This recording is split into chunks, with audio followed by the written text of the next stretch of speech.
cette charge de coprince du président français, s'agit-il d'un archaïsme? Oui, d'une survivance un peu désuète de l'histoire, mais elle est loin d'être la seule.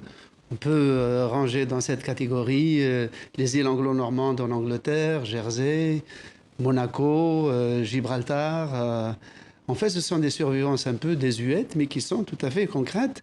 Et d'ailleurs, la principauté d'Andorre, qui ne fait que 450 km pour, comme le disait le reportage, 80 000 habitants, est membre des Nations Unies depuis 93.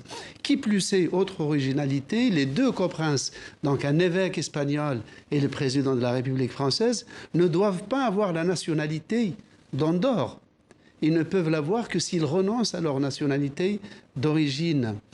Mais dans le cas de la République française, qui est une république laïque, il y a d'autres survivances. Par exemple, savez-vous que le consul général de France, quand il est nommé à Jérusalem, le protocole hérité du 19e siècle l'oblige à aller au Saint-Sépulcre et on célèbre une messe, un Te Deum en son honneur, et qu'il doit être présent dans la messe de Noël à Bethléem, à côté du patriarche. Pour un représentant de la République. Oui, mais il y a beaucoup de choses comme ça. Par exemple, dans l'île de Mayotte, il y a certains principes du droit islamique qui sont encore valides.